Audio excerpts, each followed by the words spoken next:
साजरा होत असताना आपल्या करंदी गावातील सर्व ग्रामस्थांनी, पारायण कमिटी, तरुण मंडळांनी मला या व्यासपीठावर प्रवचन करण्याची संधी दिली, त्याबद्दल सर्वांचा मी आभारी आहे. आज आपल्या या करंदी गावामध्ये अखंड हरिनाम सप्ताहाला 50 वर्ष पूर्ण होत आहेत. खरं तर आभार मानले पाहिजे ज्या व्यक्तींनी हे ज्ञानेश्वरी पारायण चालू केलं आणि चालू केल्यानंतर आजपर्यंत 50 वर्ष ते अखंडित चालू ठेवलं, त्यांचं खरंच मनापासून आभार मानले पाहिजेत. आज या प्रवचनाच्या माध्यमातून मी ज्ञानेश्वरीमधील आपल्या 12व्या अध्यायातील 18 अध्यायामधील 12व्या अध्याय येथील ओळी निवडलेली आहे. त्यामध्ये 12वा अध्याय म्हणजे पुढे 6 ओळी आणि पुढे 6 आणि अगोदर 11 अध्याय आहेत. 12व्या अध्यायामधील ओळी आहेत. म्हणून का बघता नाही एकही चिंता तया ते समृता अधीमी सदा. 12व्या अध्यायामध्ये माऊलींनी भक्तीबद्दल वर्णन केलेलं आहे. ज्ञानेश्वर माऊलींना असे सांगायचे आहे की देवाची भक्ती जो करतो त्याला कशाची चिंता करण्याची आवश्यकता नसते. फक्त माऊली सांगतात की भक्ती करताना अगदी मनापासून भक्ती करा. भक्ती केल्यानंतर तुम्हाला म्हणजे काही अडचण आली तरी भगवंत तुमच्या पाठीशी असणार आहे. तर आपल्या या ज्ञानेश्वर महाराजांनी जवळजवळ ज्ञानेश्वरमध्ये 700 श्लोक लिहिले, त्यामध्ये 9000 ओव्या लिहिलेल्या आहेत. म्हणजे माऊलींचं एवढं ज्ञान आहे की या जगामध्ये कोणत्याही व्यक्तीला एवढं ज्ञान नाही. तर भक्ती मार्ग किंवा योग मार्ग किंवा ज्ञान मार्ग यामधील आपल्याला भक्ती मार्ग सर्वात सोपा मार्ग आहे. ज्ञान मार्ग पाहायला गेले तर थोडासा अवघड आहे आणि योग मार्ग पण आपल्याला काही म्हणजे जमणार नाही. भक्ती करणं सर्वात सोपी गोष्ट आहे. तुझ्याकडे आहे ना भक्ती करताना कोणीही कसाही असला तरी आपल्याला चालतो, कोणीही भक्ती करू शकतो. आता शास्त्रामध्ये आपल्याला 2 योग सांगितलेले आहेत. एक मार्जर योग आहे आणि एक मर्कंड योग आहे. मी एक उदाहरण देतो. मर्कंड योग म्हणजे माकड असतं. तर ते माकड काय करतं, आपल्या लहान पिल्लू असतं तर त्या पिल्लाला म्हणजे पोटाशी धरून तो इकडून तिकडे जात असतं. पण जात असताना ते पिल्लाला काय सांगत असतं की हे बघ, आता तू माझ्या पोटाला पकडले आहेस, आता या फंदीवरून त्या फंदीवरती जाताना तू पडशील याची जबाबदारी तुझी, त्यामुळे तू मला घट्ट पकडून ठेव. जर तू पडला तर तू म्हणजे वानर होण्याच्या पात्रतेचा नाही. हा झाला मर्कंड योग. त्याच्या उलट मार्जर योग काय आहे, मांजर असते, मांजराचं पिल्लू असतं. तर मांजराचं पिल्लू मांजर काय करते, आपल्या पिल्लाचं संरक्षण करण्यासाठी मांजराला त्याच्या तोंडामध्ये पकडते. म्हणजे माऊली म्हणतात की लाशी पिले तरी तोंडे. म्हणजे मांजर आपल्या पिलाचं संरक्षण करण्यासाठी तोंडामध्ये पकडून या घरातून त्या घरामध्ये, त्या घरातून या घरामध्ये का नेत असते. कोणापासून, बोक्यापासून. कारण त्या पिल्लाला त्यांना वाचवायचं असतं. पण मांजर काय करते, त्या पिल्लाच्या संरक्षणाची जबाबदारी घेते. पण ती जबाबदारी घेत असताना मांजराचं पिल्लू काय करतं की हळूमध्ये आवाज करतं, म्याव म्याव. बरोबर. म्हणजे मांजराची भूमिका काय आहे, पूर्ण जबाबदारीने त्याचं संरक्षण करणं. त्याच पद्धतीने आपल्या सर्वांची जबाबदारी काय आहे, देवाची भक्ती प्रामाणिकपणे करणे. मग जे काही यश फळ प्राप्त देण्याची जबाबदारी भगवंताची आहे.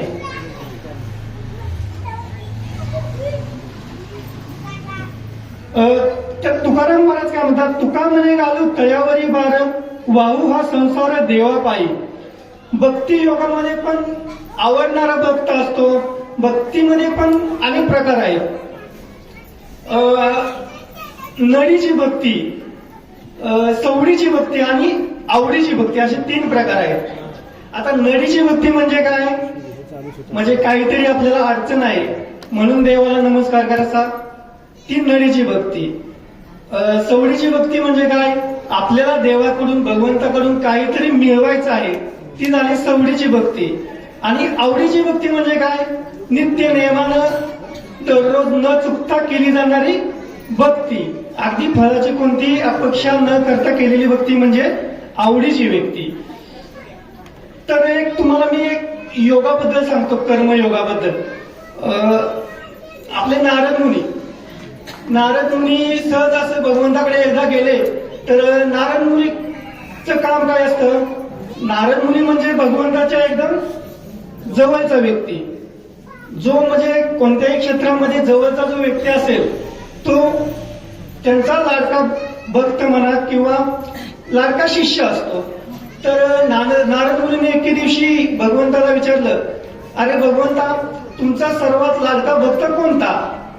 तर नारद मुनीला काय वाटलं की सर्वात लाडका भक्त म्हणल्यानंतर मीच असणार, कारण मी देवाचे भगवंताचे कीर्तन करत जगभर फिरत असतो, त्यामुळे मी सर्वात देवाचा लाडका भक्त आहे. पण भगवंत काय बोलले, अरे असं एक जळगावमध्ये गाव आहे आणि ते गोविंद नावाचा शेतकरी आहे, तो माझा सर्वात लाडका भक्त आहे. नारायण मुनी चक्क झाले, अरे मी तर देवाच्या रोज जवळ असतो, देवाची पूजा करतो, देवाच्या रोज संपर्कात आहे भगवंताच्या, आणि हा शेतकरी भगवंताचा भक्त कसा? तर भगवंत स्मित हास्य करून सांगतात, अरे नारद मुनी विचार करतात, तर तो शेतकरीला भगवंत लाडका भक्त बोलतोय, काहीतरी वेगळं आहे.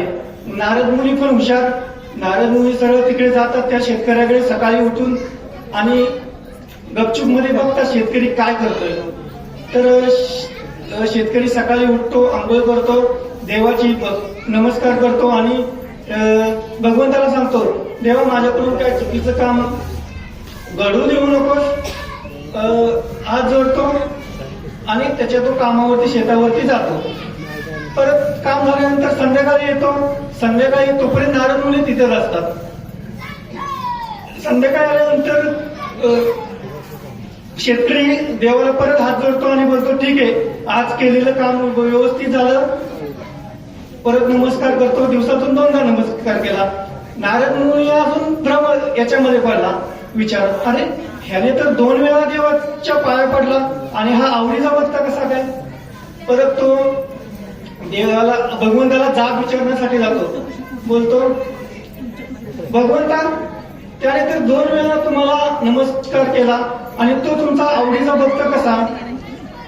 भगवंत हसून म्हणाले, अरे बरोबर आहे तुझं, एक काम कर, आता तू बोलतोस ना त्याने 2 वेळा नमस्कार केला, तुला मी एक काम सांगतो, एका वाटीमध्ये तेल घे आणि पूर्ण पृथ्वीला प्रदक्षिणा घालून ये. तर नारद मुनी म्हणतात, ठीक आहे.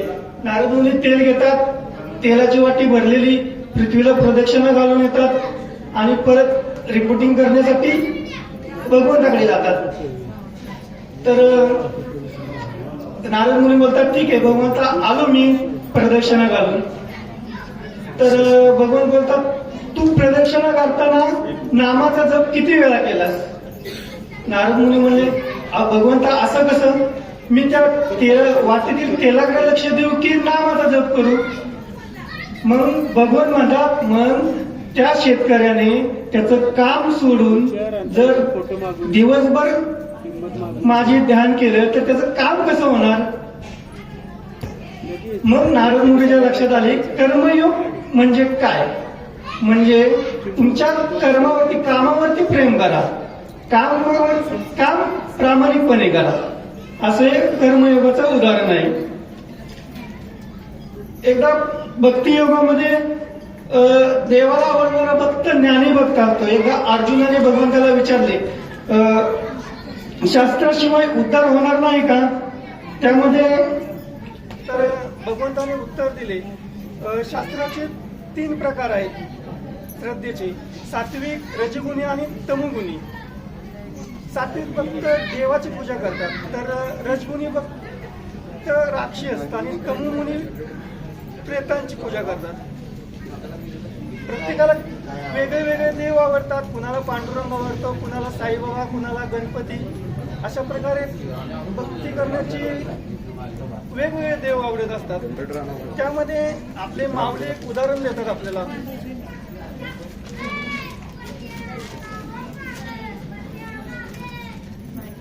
एकी दीप लावीचे सयासे, मग अनेक तेथे लाविते बैसे, तरी तो प्रकाश म्हणजे.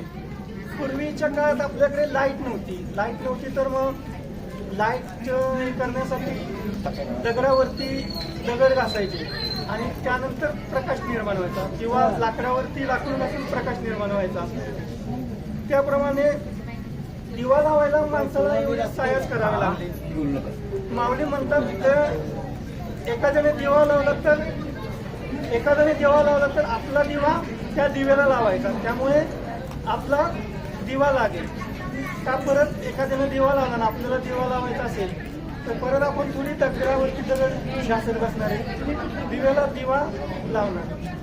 त्याच पद्धतीनं आपल्या ज्या संत लोक आहेत त्यांनी काय केलं आहे तर अनेक दिवे लावलेत. म्हणजे या ग्रंथातून किंवा याच्यातून भरपूर ग्रंथ लिहिलेत.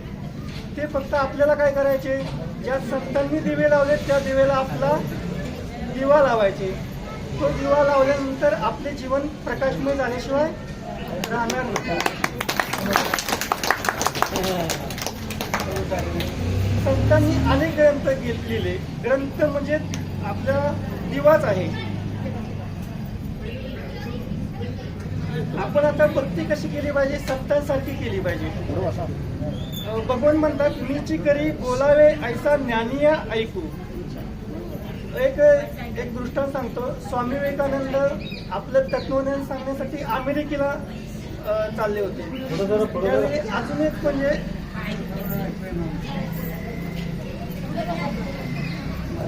अजून एक तत्वज्ञान सांगणारा माणूस होता. तो ज्या स्वामी विवेकानंद ज्या जहाजामध्ये बसले होते त्या जहाजामध्ये तिकीट काढण्यासाठी गेले, तेव्हा ते बोलले की अहो तुम्ही खूप भाग्यवान आहात की या जहाजातून अनेक एक मोठे राजा जाणार आहेत, त्यामुळे तुम्ही भाग्यवान आहात. तर स्वामी विवेकानंद म्हणतात मग माझी तिकीट कॅन्सल करा. तर तो तिकीट देणारा म्हणतो का, तर ते बोलतात अरे दुसरा कोणी राजा नाही, मीच या विश्वातील आनंदाचा राजा आहे, तर माझं तिकीट कॅन्सल करा. तर कॅन्सल करतात. पुढे नंतर दुसऱ्या दिवशी ते निघतात. त्यावेळी त्यांना एक ग्रस्त भेटतो अमेरिकेतला ग्रस्त काय बोलतो की तुमच्याकडे आता काहीच नाही. स्वामी विवेकानंदांकडे काहीच नव्हतं, फक्त एक पिशवी होती, भगवं वस्त्र परिधान केलेलं. मग तुम्ही अमेरिकेत तत्वज्ञानाचा प्रसार करण्यासाठी जाताय, तर तुमचं सर्व व्यवस्था कोण करणार. तर स्वामी विवेकानंदांनी काय केलं, स्वामी विवेकानंद त्याच्या जवळ गेले आणि त्याच्या वेंटी मारल्या आणि बोलले तूच माझा आत्मा आहेस, तूच माझं सर्वस्व आहे. म्हणजे तो एवढं त्याला बोलला की तू आणि मी एकच आहे. त्या व्यक्तीला एवढा तो भारावून गेला की तिथून पुढची स्वामी विवेकानंदांची सर्व व्यवस्था त्या अमेरिकेतील गृहस्थानं करून टाकली. म्हणजे आपल्या बोलण्यामध्ये किंवा प्रेमानं बोलण्यामध्ये भक्तीमध्ये किती ताकद आहे बघा.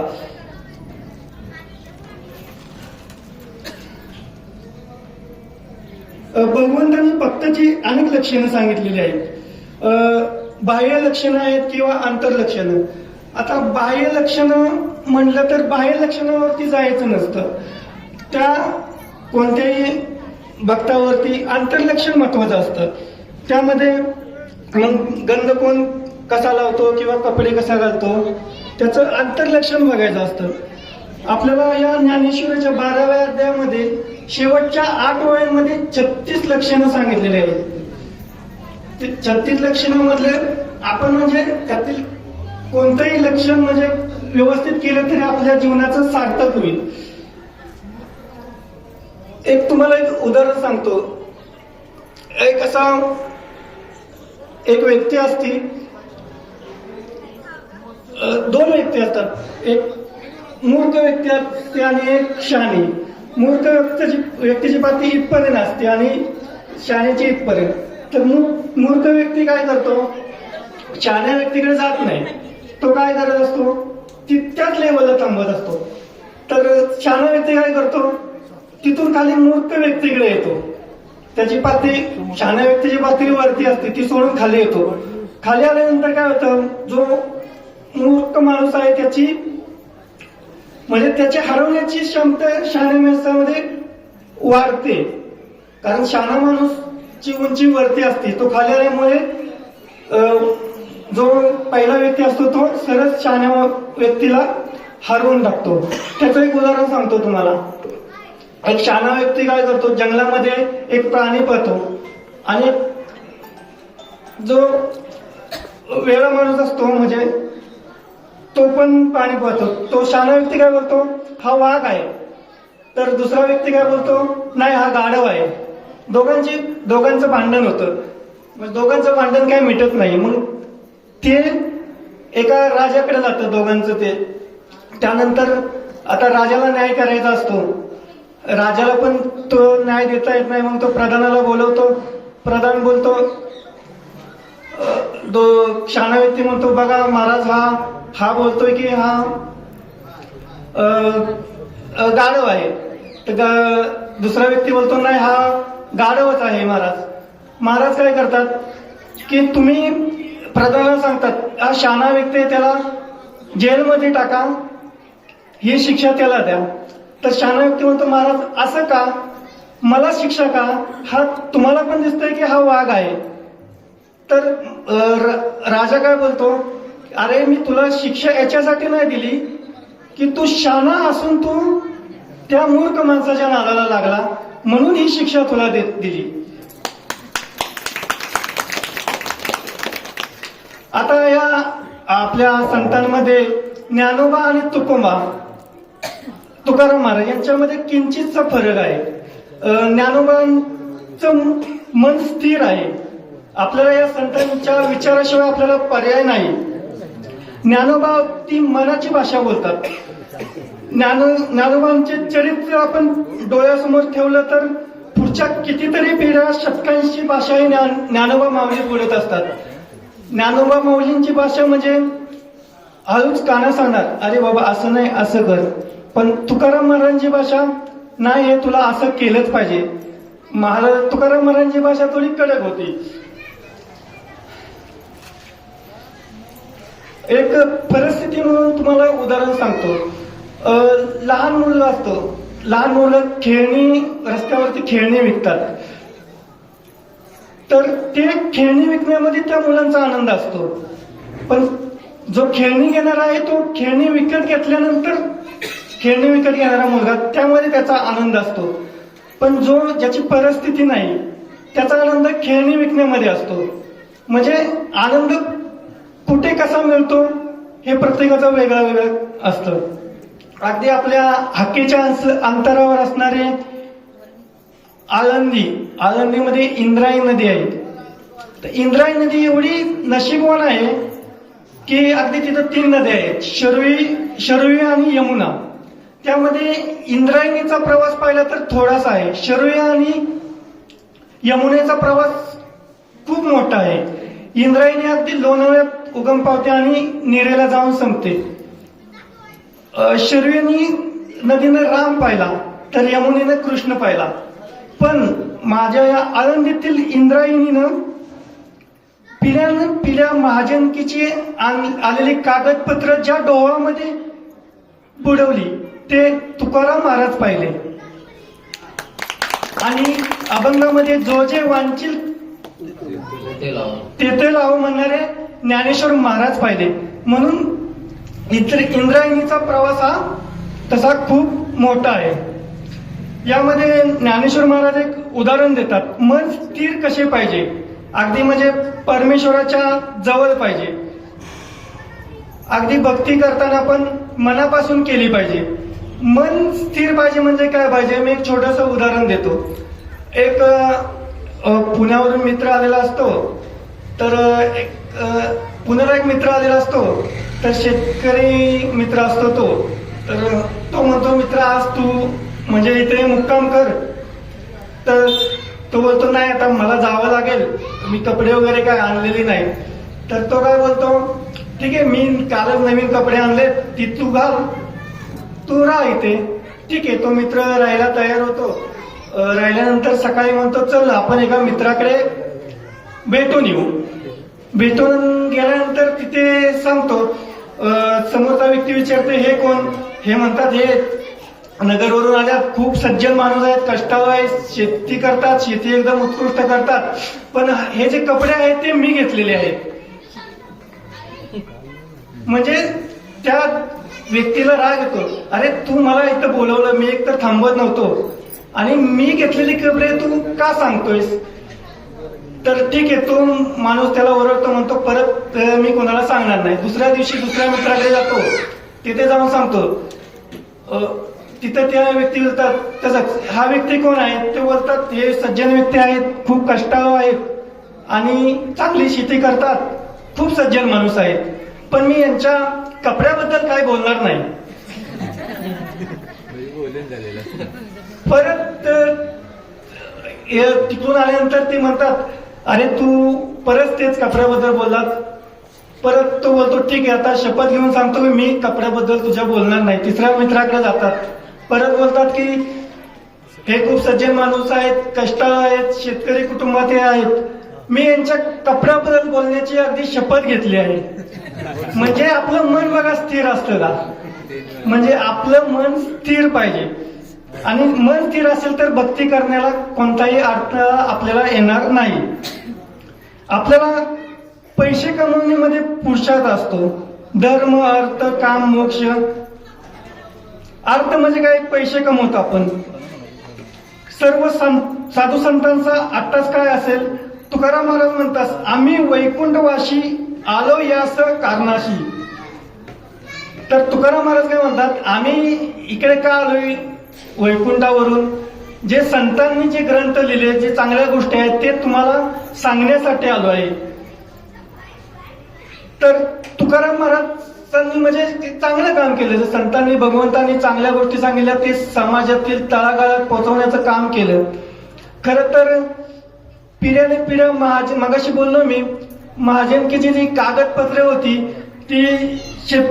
ती कागदपत्रे इंद्रायणीमध्ये टाकून शेतकऱ्यांचं कर्ज माफ करण्याचं पहिलं काम कोणी केलं असेल तर जगद्गुरू तुकाराम महाराजांनी केलेलं आहे. हे आपल्याला माहिती पाहिजे. ज्ञानेश्वरीवर लोकांनी प्रेम केलं, एवढं प्रेम केलं की जगातील कोणत्याही ग्रंथावरती म्हणजे कोणी प्रेम केलं नाही, एवढं ज्ञानेश्वरीवरती प्रेम केलं आहे. आपल्या या खेड्यापाड्यामध्ये अगदी पारायण होतात, वेगवेगळ्या गावामध्ये, आपल्या करंदी गावामध्ये तर 50 वर्ष पूर्ण होत आहेत. सुवर्ण वर्ष महोत्सव आहे. आम्ही पाहिलं तर इथे अगदी ज्या माऊलींना म्हणजे वाचता येत नाही त्या पण त्या ज्ञानेश्वरीवरून बोट फिरवत असतात, आणि म्हणजे केवढी मोठी ताकद आहे या ज्ञानेश्वरीमध्ये हे आपल्या लक्षात आलं पाहिजे. ज्ञानेश्वरी वाचल्यामुळे आपल्याला जे ज्ञान प्राप्त होते हे कोणत्याही ग्रंथातून आपल्याला मिळणार नाही. ज्ञानेश्वरी नव्हे तर साहित्याच्या मागे संतांचे जगणे असतं. मग हे आपल्याला संतांचं जगणं कळलं पाहिजे. जर हे संतांचं जगणं बाजूला केलं तर त्याला काही अर्थ राहणार नाही. एकदा गोविंदपंत आणि मीराबाई आपल्या श्रीकृष्णाला तामानामध्ये ठेवून पूजा करत असतात. तर मीराबाई म्हणजे कधीही परमेश्वराला काही मागितलेलं नसतं. तर ते म्हणतात, मीराबाई बोलतात, आज मी परमेश्वरा तुझ्याकडे काहीतरी मागणार आहे, मी दुःखी आहे. तर गोविंदपंत मीराबाईला सांगतात, अरे त्या कृष्णाला तू काय मागतेस? कृष्ण त्याच्या जीवनामध्ये एवढा दुःखी होता, तू त्याला काय मागते? त्याच्याकडे एवढं सारं दुःख आहे आणि तो काय तुला देणार आहे. कृष्ण लहान असताना त्याचे आई वडील गेले. आई वडील गेल्यानंतर त्याला दुसरीकडे जावं लागले. अगदी जन्म न दिलेल्या लोकांनी कृष्णाला सांभाळलं. अगदी गोपाळांबरोबर खेळला तो. त्यानंतर वृंदावनात जावं लागलं. वृंदावनामध्ये त्यांना राधा भेटली. नंतर मथुरेला जावं लागलं. मथुरेनंतर गोकुळमध्ये गेलं. नंतर त्यांना द्वारकेत जावं लागलं. तिथूनही द्वारका सोडावं लागली. त्यावेळी कृष्णाला जे हिणवलं गेलं ते दुःख कृष्णाला किती आहे. पण कृष्णाला कधी त्याच्या दुःखाचा उत्सव केला त्यांनी.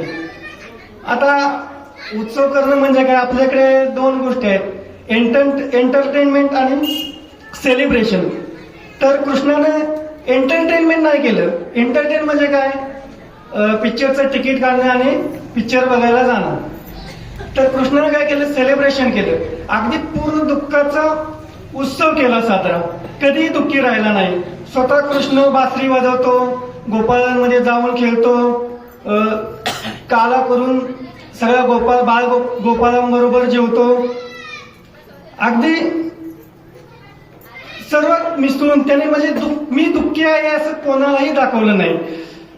तर असं सांगितल्यानंतर मीराबाई बोलतात, ठीक आहे, तरी मी देवाकडे काहीतरी मागणार आहे. नंतर दारामध्ये एक साधू येतो, अलक निरंजन असं म्हटल्यानंतर मग साधू आल्यानंतर मीराबाई आपल्या सुपामध्ये तांदूळ घेऊन जाते आणि साधूच्या पाया पडते. बोलते, देवा, मी खूप जीवनामध्ये दुःखी आहे. मी आजपर्यंत तुला काय मागितलं नाही, पण मी आज मागते आहे. साधू सांगतात, ठीक आहे, तुझ्या सर्व इच्छा पूर्ण होतील, आशीर्वाद देतात. म्हणजे सांगायचं तात्पर्य आहे, श्रीकृष्णाला एवढं दुःख होतं तरी त्यांनी कधी म्हणजे दुःख कोणाला सांगितलं नाही, त्याचा उत्सवच केला. एके दिवशी म्हणजे अजून एक उदाहरण तुम्हाला सांगतो. जनाबाई दळण दळत असताना विठ्ठल स्वतः येऊन तिथे बोलायचं, ए रे विठोबा, ए रे विठोबा. जनाबाई विठ्ठलाला म्हणते, अरे भगवंता, तुम्ही एक विठ्ठल असून तुम्ही एवढं भक्तीमध्ये तंग होऊन जाताय. म्हणजे आपल्या या भक्तीमध्ये देवही साक्षात पांडुरंग पण येऊन तल्लीन होऊन जातात. म्हणजे भक्ती ही अशी मनापासून असली पाहिजे. एकदा देवाने काय केलं, भक्तांची यादी करण्याचे ठरवलं. तर भक्तांची यादी करताना पहिल्या यादीमध्ये ज्ञानेश्वर माऊलींचं नाव नाही, तुकाराम महाराजांचं नाव नाही, अगदी संतांची नावं नाही. तर नामदेव महाराजांना रावलं नाही. नामदेव महाराज भगवंताला म्हणतात, देवा, पहिल्या यादीमध्ये या सर्वांची नावं नाहीत, काय झालं. तर देव बोलतात, नाही, दुसरी यादी आहे. दुसरी यादी